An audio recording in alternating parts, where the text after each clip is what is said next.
কাল্লা বাল তুকাদ্দিবুনা বিদ্দীন। এমন তো হওয়া উচিত নয় যে মালিক তোমাকে সুন্দর করে বানিয়েছেন, সে মালিকের কর্ম দিবসকে যেদিন সে বিচার করবেন, এই বিচার দিবসকে কিভাবে তুমি অস্বীকার করো। আল্লাহ পাক রব্বুল আলামিন কিয়ামতের বিভীষিকা, কিয়ামত সম্পর্কে আল্লাহ পাক রব্বুল আলামিন তার কোরআনুল কারীমের মধ্যে অনেকভাবে বর্ণনা করেছেন কিয়ামতের অবস্থাটা কেমন হবে।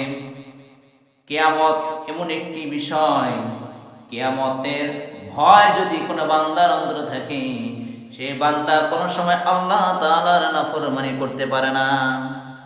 কিয়ামতে এমন এক বিভীষিকা অবস্থা হবে, আমরা দেখতে পাই আসমানটা কত সুন্দর ভাবে আছে, জমিনটা কত সুন্দর ভাবে আছে, আকাশের নক্ষত্রগুলো কত সুন্দর দেখা যায়, আকাশে চন্দ্র সূর্য কত সুন্দর দেখা যায়। কিন্তু কিয়ামতের দিন এমন একটি অবস্থা হবে, আসমান আসমানের জায়গায় থাকবে না, চন্দ্র সূর্যের জায়গায় থাকবে না, আকাশের নক্ষত্রগুলো ঝরে ঝরে পড়বে। আল্লাহ পাক রব্বুল আলামিন এই সম্পর্কে একটি সূরার মধ্যে বলেছেন, সূরাতুল ইনফিতার। আল্লাহ পাক রব্বুল আলামিন বলেন, ইদাস সামাউন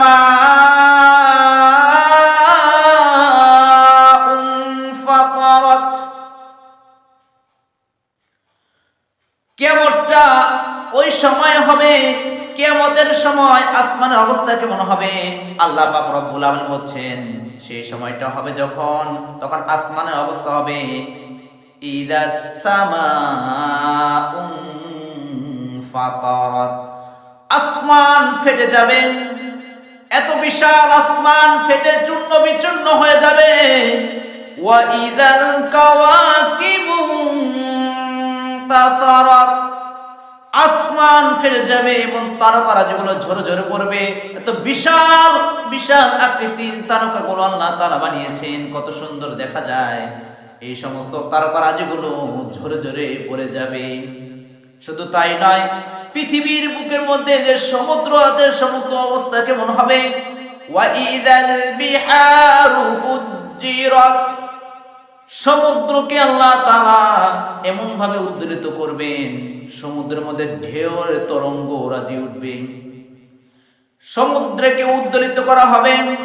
আর কি করা হবে, ওয়া ইদাল কুবুরু বুসিরাত, কবরগুলোকে উলটপালট করে দেওয়া হবে। যে কবরের মধ্যে আমরা যখন লাশকে দাফন করি, দাফন করার সময় কি বলি, মিনহা খালাকনাকুম ওয়া ফিহা নুঈদুকুম ওয়া মিনহা নুখরিজুকুম তারাতান নুখরা। এ বান্দা, এই মাটি থেকে তোমাকে বানিয়েছিলাম, এই মাটির মধ্যে তোমাকে নিয়ে গেলাম, আবার পুনরায় এই মাটি থেকে আমি আল্লাহ তোমাকে এখান থেকে জীবিত করে তুলব। আল্লাহু আকবার। সেই কবরগুলোকে কিয়ামতের সময় আল্লাহ পাক রব্বুল আলামিন উলটপালট করে দিবেন। আল্লাহ পাক রব্বুল আলামিন বলেন, তখন মানুষ বুঝতে পারবে, আলিমাত নাফসুম মা কদ্দামাত ওয়া আখখারাত, তখন মানুষ বুঝতে পারবে কি সে প্রেরণ করেছে এবং কি সে রেখে এসেছে। মানুষের তখন বিবেক খুলে যাবে, চক্ষু খুলে যাবে, ব্রেন খুলে যাবে, হায় হায় আমি দুনিয়ার মধ্যে কি করেছি। আল্লাহ পাক রব্বুল আলামিন এই সমস্ত আয়াত পেশ করার পর মানুষকে বলেন, মানুষকে সচেতন করার জন্য রব্বুল আলামিন বলেন, ইয়া আইয়ুহান নাস, ইয়া আইয়ুহান নাস। এখানে কোনো ইমানদারকে বলেনি, কোনো বাংলাদেশের মানুষকে বলেনি, গোটা বিশ্বের প্রত্যেকটি মানুষকে সম্বোধন করে আল্লাহ পাক বলেন, ইয়া আইয়ুহান নাস। এখানে মুসলিম আছে, এখানে খ্রিস্টান আছে, এখানে বন্ধু আছে, সমস্ত জাতিকুল মানবকুলকে একত্রিত করে আল্লাহ তাআলা একটি শব্দ ব্যবহার করেছেন, ইয়া আইয়ুহান নাস, হে মানুষ সকল। মা গাররাকা বিরাব্বিকাল কারীম, কে তোমাকে ধোঁকার মধ্যে ফেলেছে, কে তোমাকে ধোঁকার মধ্যে ফেলেছে তোমার মহান মনিবের থেকে। তোমার মহান মনিব আল্লাহ পাক রব্বুল রব্বুল আলামিনের সম্বন্ধে কে তোমাকে ধোঁকার মধ্যে ফেলেছে? যে আল্লাহ পাক রব্বুল আলামিন তোমাকে কত সুন্দরভাবে তৈরি করেছেন, সুষমভাবে তৈরি করেছেন, কত সুন্দর একটা গঠন দিয়েছেন, পায়ের জায়গায় পা দিয়েছেন, হাতের জায়গায় হাত দিয়েছেন, জবানের জায়গায় জবান দিয়েছেন, যে জায়গায় মাথা সেটিং করার দরকার সুন্দরভাবে সেটিং করে দিয়েছেন। আল্লাযী খালাকাকা ফাসাওয়াকা ফাআদালাক, কত সুন্দর করে আল্লাহ তাআলা তোমাকে সৃষ্টি করেছেন। তারপরে সৃষ্টি করার মধ্যে শেষ নয়, ফি আইয়ি সূরাতিম মা শাআ রাক্কাবাক, আল্লাহ পাক রব্বুল আলামিন তোমাকে সৃষ্টি করেছেন সুন্দরভাবে। তারপরে শেষ নয়, আল্লাহ তাআলা রব্বুল আলামিন তোমাকে সুন্দর একটি আকৃতি দান করেছেন। যে আকৃতি তিনি চেয়েছেন তোমার জন্য সুন্দর হবে সেমন একটি আকৃতি তোমাকে দিয়েছেন। কানের জায়গায় কান দিয়েছেন, চোখের জায়গায় চোখ দান করেছেন, জবান যে জায়গায় সেটিং করার দরকার সেই জায়গায় আল্লাহ পাক রব্বুল আলামিন সেটিং করে দিয়েছেন। এমন কোন করা নাই, এমন ভাবে করা নাই চোখ দুটো পিছনে কিংবা একটি চোখ পিছনে, একটি চোখ সামনে, কান একটি উপরে একটি নিচে, জবান একদিকে আছে, জবান দুই দিকে নাই। কত সুন্দরভাবে আল্লাহ তাআলা সেটিংটা করেছেন, এত সুন্দর দেখা যায়। আল্লাহ পাক রব্বুল আলামিন এর জন্য মানুষকে বলেছেন, লাকাদ খালাকানাল ইনসানা ফি আহসানি তাকওয়িম, মানুষকে আল্লাহ পাক রব্বুল আলামিন সমস্ত কুল কায়নাতের মধ্যে সবচেয়ে সুন্দর করে বানিয়েছেন। মানুষ সুবহানাল্লাহ।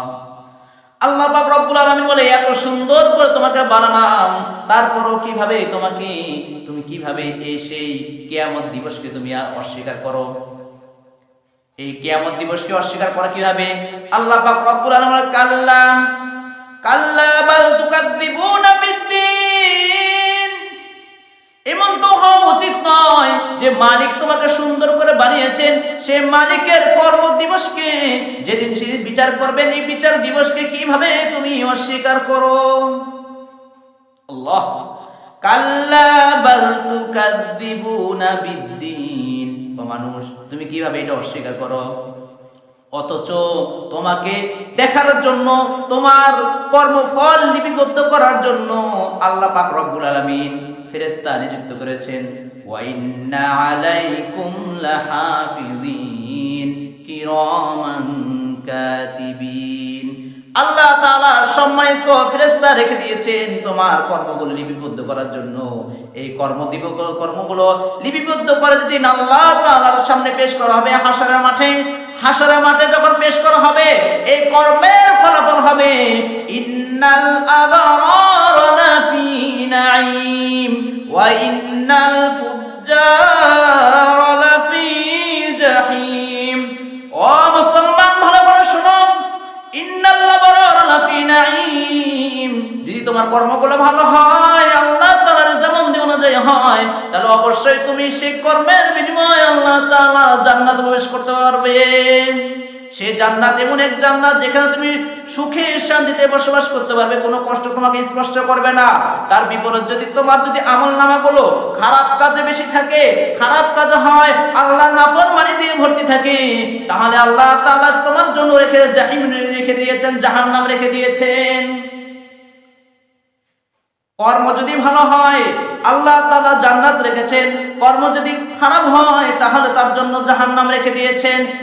এটা তো সেই দিন হবে যেদিন হাশরের মাঠ কায়েম হবে, কর্ম দিবস হবে, বিচার আচার হয়ে যাবে, সেদিন তার প্রবেশ করবে ইয়াসলাউনাহা ইয়াউমাদ্দিন, সেদিন তারা প্রবেশ করবে কোন দিন? সেটা ইয়াউমাদ্দিন, ইয়াউমুল হাশর, ইয়াউমুল কিয়ামা, সেদিন হাশরের দিন, কিয়ামতের দিন। এই বিচার আচার হওয়ার পর তাকে আল্লাহ রাব্বুল আলামিন তার কর্মের উপর ফলাফল করে তাকে জান্নাত দিবেন, জাহান্নাম দিবেন। আর সে জান্নাতে যাওয়ার পর, জাহান্নামে যাওয়ার পর এমন হবে না যে সেখান থেকে পালিয়ে যাবে, জাহান্নাম ভালো লাগে না জাহান্নাম থেকে চলে যাবে, জান্নাত ভালো লাগে না জান্নাত থেকে চলে যাবে, এমনটি করতে পারবে না। আল্লাহ পাক রব্বুল আলামিন বলেন, ওয়া মা হুম আনহা বিগাইবিন, সেখান থেকে তার অনুপস্থিত থাকার কোনো সুযোগ নাই। আমি আল্লাহ পাক রব্বুল আলামিন এই জাহান্নামকে এমন ভাবে বানিয়েছে এখান থেকে বের হওয়ার মতো কোনো সুযোগ নাই। এই জান্নাতকে আল্লাহ তাআলা এমন ভাবে বানিয়েছেন এই জান্নাত থেকে বের হওয়ার কোনো সুযোগ নাই। যাকে যে স্থানে দিয়েছেন সেই স্থানে থাকবে। জান্নাতে যারা গেছে তারা তো সুখে শান্তিতে সেখান থেকে বের হতে যাবে না, কিন্তু যার বিপরীত জাহান্নামে যারা যাবে তারা তো পালানোর জন্য অনেক চেষ্টা করবে, কিন্তু কোনো চেষ্টাই তাদের কাজে লাগবে না। আল্লাহ পাক রব্বুল আলামিন বললেন চেষ্টা তো কোনো কাজে লাগবে না। রাসূলকে সম্বোধন করে বলেন আপনি কি জানেন সেই কিয়ামত দিবসটা, সেই কর্মফল দিবসটি কেমন হবে? ওয়ামা আদরাকা মা ইয়াউমুদ্দিন, আপনি কি জানেন সেই কর্মদিবসটি কেমন হবে? সেই কর্মদিবসটি কেমন হবে আপনি কি জানেন? আল্লাহ পাক রব্বুল আলামিন এই কথার তাকিদ দেওয়ার জন্য, এই কথা গুরুত্ব বোঝানোর জন্য আল্লাহ পাক রব্বুল আলামিন আবারও ঘোষণা করেন সুম্মা মা আদরাকা মা ইয়াউমুদ্দিন, আপনি কি জানেন সেই সেই কর্মদিবসটি কোন দিন হবে, কিয়ামত কবে অনুষ্ঠিত হবে এবং কিভাবে তার ফলাফল হবে, এই সম্পর্কে কি আপনার জানা আছে?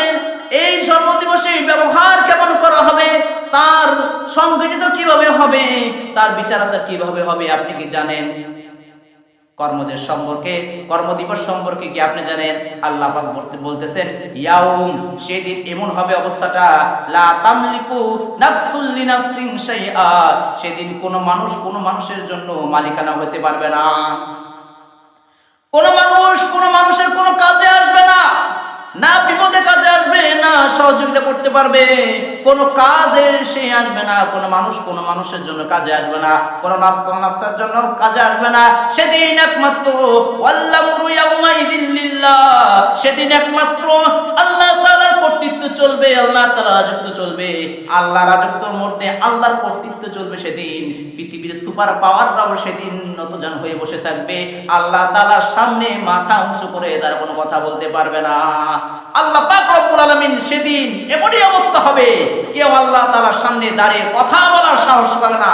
সেদিন বিচার হবে, পরাই বন্দার হিসাব হবে, দুনিয়া কি করেছো, দুনিয়া কি ভালো কাজ করেছো নাকি খারাপ কাজ করেছো, দুনিয়া কি কারো জুলুম করেছো, নির্যাতন করেছো, এই প্রত্যেকটি বিচার সেদিন হবে।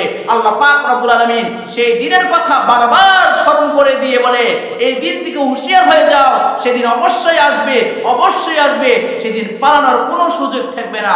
আল্লাহ পাক রব্বুল আলামিন